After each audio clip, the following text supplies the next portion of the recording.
Entertainment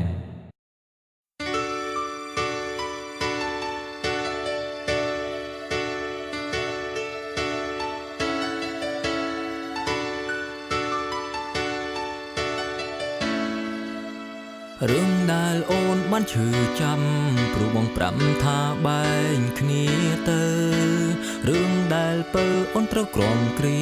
ឈឺមិនជាព្រោះតែបងក្បត់ថ្លៃអូនស្លូតបូនអ្នកណាក៏ដឹងតែប្រលឹងមកជុំនោះដូចបង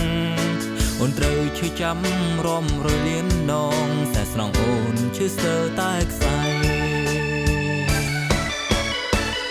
ឲ្យបងសំទោផងណាឲ្យបងសំទងផងណាស្រីឲ្យផាត់សុតបេងដងថ្លៃឲ្យបំរងទៀនបានទេអូនស្ងួនបើឲ្យឱកាសម្ដងនេះមិនឲ្យជឿទៀនទេចរណៃ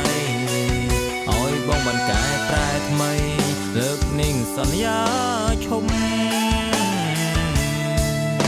ក្បត់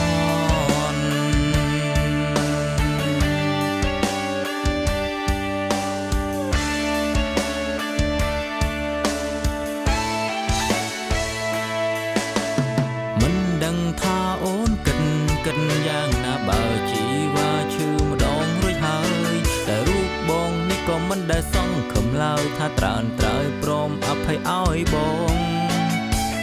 មិនខឹងមិនស្អំអូនទេទូមានមេមិនលើងលែងឲ្យក៏ដោយព្រំបងនេះនឹងខ្លួនឯងទេលងលើកគេបោះបង់រូងអូ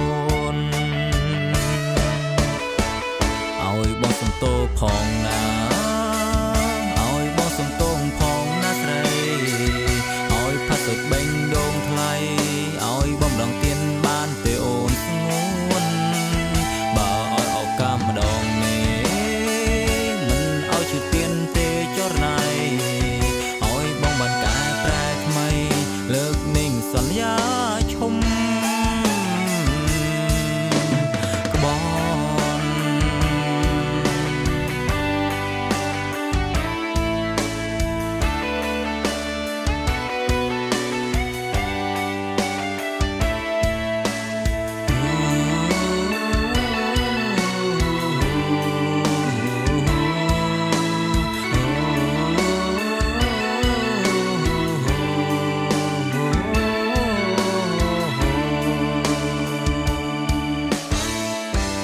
បងខុសហើ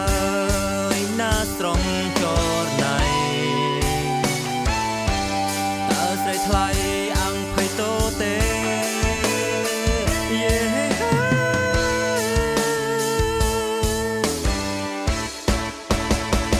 ឲ្យបងសំទោផងណា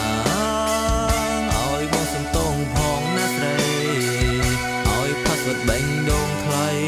ឲ្យបងដងទៀនបានទេអូនស្ងួនបើឲ្យឱកាសម្ដងនេះមិនឲ្យជឿទៀនទេចរណៃឲ្យបងបានកែប្រែថ្មីរឿងនិងសន្យាឈុំក្បត់ឲ្យផាត់សុតបេងដងអូ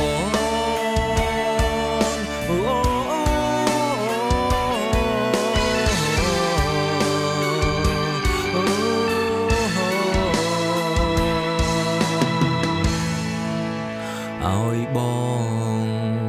ម្ដងទៀតបានទេ